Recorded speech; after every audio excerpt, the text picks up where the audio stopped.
Hey guys, Professor here, and welcome back to another Hearthstone card review video, and we have a lot of exciting cards to talk about today, so let's begin. First and foremost, it's a Hunter card, free 2 minion. It's a beast, and Death Rattle summon a number of 1/1 rats equal to this minion's attack. And yeah, this Rat Pack card is insane. Dare I say that Haunted Creeper has come back in the form of Rat Pack, right? If you thought Infested Wolf was insane, Rat Pack is even more insane, right? The fact that a 2/2 alone can summon 2 1/1s that are beasts is already very good.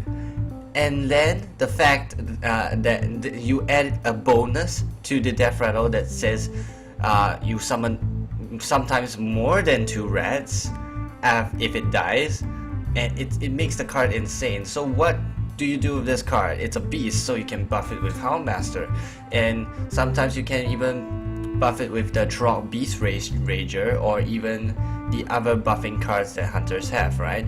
Even though I still maintain that the future value cards for hunters really do not work out, I think just for once this might work out. You might want to sneak in a Trog Beast Rager simply because of Rat Pack. So yeah, Rat Pack is really good card. 8 out of 10. Good.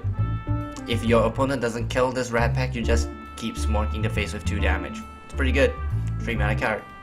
Next, we have the Hunter Legendary Knuckles. It's a 5 mana free 7. After this minion attacks a minion, it also hits the enemy hero. So basically, if the face plays taunt, me still go face, right? Basically, it's a 5 mana better Cobra Shot. Sure, Cobra Shot does the free damage to the face as well as the minion immediately. This one can basically hit more than one thing, right? 7 health. Usually you can at least hit 2 minions before you die. Unfortunately for hunters, they do not have the Wind Fury effect, so Knuckles can't just keep whacking the face, but this is still such a good card. So once again, because it's a beast, you can use it in conjunction with Houndmaster, which gives you current value instead of relying on all your future value cards. Maybe a Beast Rager, sneak it in there, but the other future value cards of Hunter I do not recommend, once again. And what's best with Knuckles is that you can use Bestial Wrath as well as the Stable Master on Knuckles, right? And you can deal as much damage as you want and still hit the face and not take any damage to Knuckles, which is really good. So I'm gonna give it a 7 out of 10. I mean, it's one of the first trample effects that we have in Hearthstone. However, it might still be a little slow. It's like 5 mana for 3 damage. Sure, technically it's 6 damage, so usually you want to count it as a 5 mana 6/7. If you count that by the stat line of 5 mana 6/7, it's really good. However, it might still be a little too slow, too late. We might see how it works. We'll see how it goes. With future value cards and Houndmaster, this might be insane.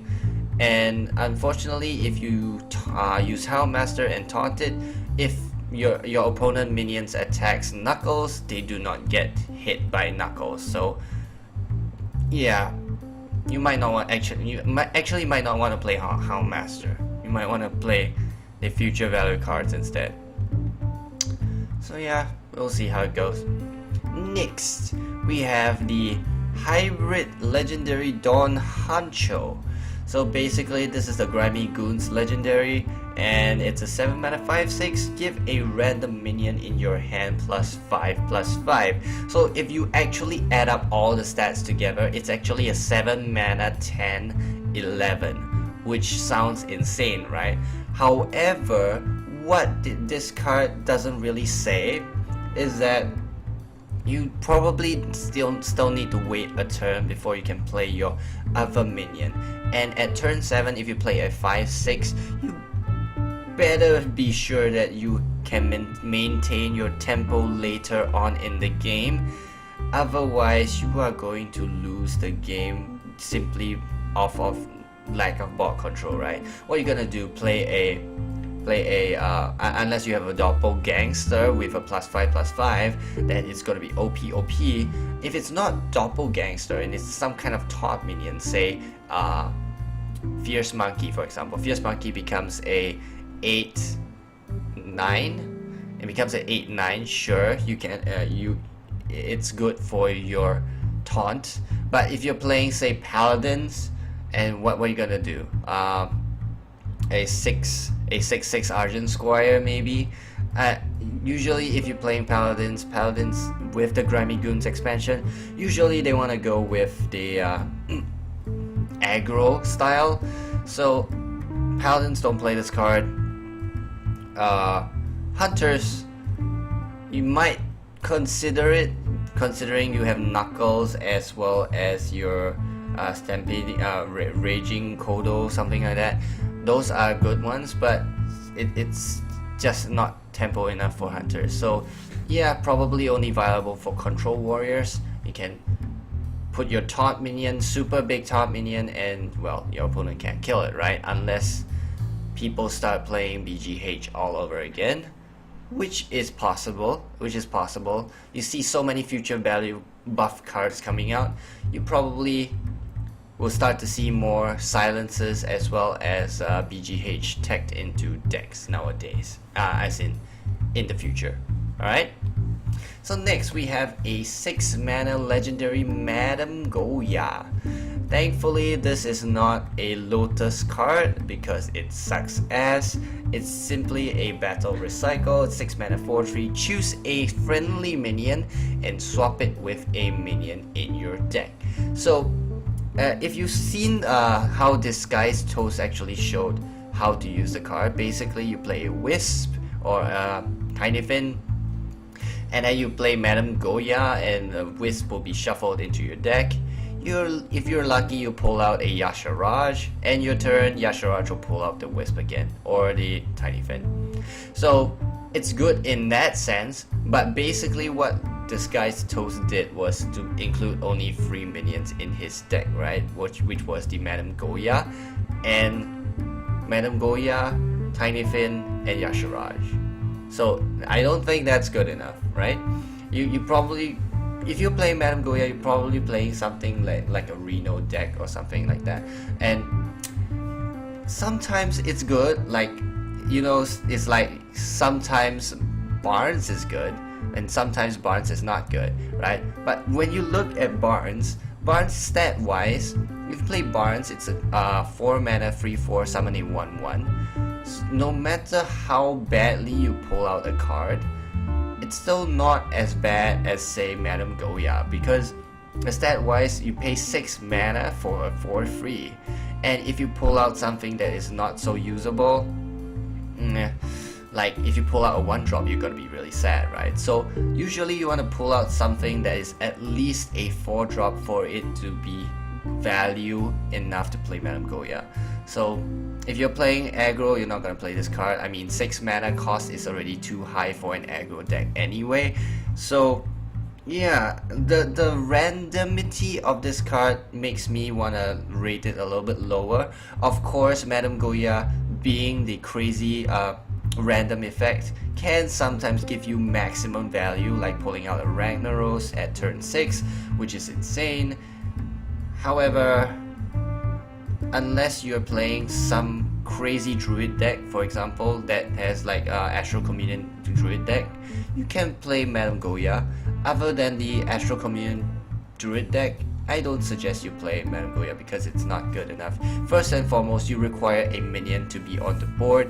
Second of all, when you pull out the minion, it might not be good. So yeah, that's the thing. Next, we have a Paladin card, Grimscale Chump. It's a 1-mana 2/1 Murloc. Battle cry, give a random Murloc in your hand +1/+1. So question is aggro Murloc Paladin going to be a thing? And the answer is no. 3 out of 10. Next, we have Leatherclad Hawk Leader. It's a 6-mana 6/6 neutral card, And Battle Cry, if your opponent has 6 or more cards in your hand, you gain charge. So basically, if you have a 6 mana 6/6 with charge, this card is insane. However, the fact that you require your opponent to have 6 cards in his hand makes this card not so good. The fact that Goblin Sapper is almost never played shows why Leatherclad Hawk Leader is also not that good, right? If you play a 6 mana 6/6 without charge, you're pretty much wasting your turn. And basically, this card seems to be a tech against players who play control, right? Players that have a lot of cards in their hands, like Handlock, Control Warlock, Control Warrior, or sometimes even Paladins, the Murloc Paladins. Then maybe you want to play this card, but this is just too slow. I mean, if you want to tech against control, this is not the way to do it, and it's not going to be fast enough to do it as well, right? At 6 mana, you charge the face unless you've already managed to hit the person up to like really 6 HP, which is highly unlikely considering the fact that now warriors have a lot of taunts and paladins have so much healing. It's really difficult. I mean, warlocks maybe, but even then, warlocks, control warlocks play Reno Jackson, so you might have a little bit of trouble there. So not so good, and it's not even good in arena because everybody usually does not have more than 6 cards in their hand in arena. So yeah, not so good. Next, along the same line is the Spiked Hog Rider. It's a 5 mana 5/5 battlecry. If an enemy minion has taunt, gain charge. So basically, taunt is cheat, and Spiked Hog Rider is here to get rid of that taunt. So basically, again, it's another tech against control. However, if you look at all the warrior taunts, they have more than 5 HP other than the Fierce Monkey. Like you have the Bloodhoof Brave, 6 HP. You have your Alleyway Armorsmith, 7 HP. So it's really difficult to get rid of warrior taunts. And even say you have your Twilight Guardian, it's a 3 mana 3, it's a 4 mana 3/6, and 5 damage cannot get rid of that taunt as well. So it might seem like a good tech against control, but nah, I still don't see it happening. It's good in arena though, because a lot of people who play taunts in arena can have it removed really easily. Something like Evil Heckler, Senjin Shieldmaster. Sometimes even if you have your opponent plays things like Sunwalker, you might be able to clear it. So in arena, it's really good. Next, we have Tanaris Hawkchopper. It's a 4 mana 4/4 common card. Battlecry, if your opponent's hand is empty, gain charge. So this card right here is highly unlikely to proc simply because there are very few scenarios where your opponent has 0 cards in their hand. Like if you play until the late game, sure, possibly. If you play in arena, it's more than likely to happen. However, in constructed, no, it's really rare for an opponent to not have cards. I mean, sure, druids with Astral Communion might not have enough cards, but I don't think any other deck list would be foolish enough to not play card draws when they are, say, aggro, or even if, especially warlocks, they can just live tap and your Tanaris Hawkchopper cannot do anything. So sure, I guess it's an arena lifesaver. However, other than that, it's not good enough. 5 out of 10. You can try it. Next, we have a mage card, and it's such an exciting card. It's a 3 mana potion, Volcanic Potion. Deal 2 damage to all minions. So basically, it's a cheaper Excavated Evil somewhat. You don't shuffle this potion into your opponent's deck, and of course you deal 1 damage less throughout the board. However, this means that Shaman's totems are going to die, and that's really good news for mages, right? And it also spells the comeback of freeze mages. Nowadays people are just playing tempo mage and spell mage, which is really good. However, people who liked to play freeze mage could not, simply because they were out tempoed by aggro decks such as shamans, and now you have a potion to deal with that, which is really good. I like it. freeze mages are back, baby. And yeah. Yeah, you won't see this card in Tempo or Spell Mages. You don't put it in your deck, but Babbling Book might give it out. But in Tempo and Spell Mages, you kind of want to keep your girls alive, and your girls have 2 health, right? So Volcanic Potion is just not good enough for Tempo and Spell Mages. That's why I say that only Freeze Mages can use this card. Next, we have the Kabal Chemist. Basically, it's a 4 mana free Kabal minion. And its battle cry says add a random potion in your hand. It's really good considering the potions that have been released so far. The potions being the Pine-Sized Potion, the Dragonfire Potion, Potion of Madness, Volcanic Potion, and the Potion of Polymorph, which I will reveal later on. So all of these potions are really good, and therefore makes the Kabal Chemist an 8 out of 10 card. It's such a good card. It's an auto-include in Priest, auto-include in Mage, and auto-include in Warlock. Good card. Next, we have a Warlock card, 7 mana 6/6 Abyssal Enforcer. Battle cry, deal free damage to all other characters, right? It kind of reminds you of Dread Infernal. It's a 6 mana 6/6 battle cry, deal 1 damage across all other characters. However, you pay 1 extra mana, play Abyssal Enforcer, and suddenly you deal a Hellfire type of damage, and your opponents are pretty much screwed, right? Sure, you deal damage to your face, your own face. Obviously, you're a Warlock, you do that all the time. It's not news to you. And I see this being usable in hand or Reno locks. Unfortunately, Reno Jackson is probably gonna rotate out of standard next year, so you probably wanna enjoy the Abyssal Enforcer while it lasts. Unfortunately, I feel like the handlock meta is not gonna come back until they come up with a new expansion that enforces this meta again in next year. So during this period of time, sure, enjoy your handlocks while it lasts, because it might not last any longer. Right? 7 out of 10. Next, we have the Mage Minion. It's 1 mana minion, Kabal Lackey, 2/1. Battle cry, the next secret you play this turn costs 0. So basically you compare it with Kirin Mage, right? Which is a 4 mana card, and it kind of sucks, right? I mean, you're 4 mana for free, then you play a minion, a secret that is a free mana. It's just too slow.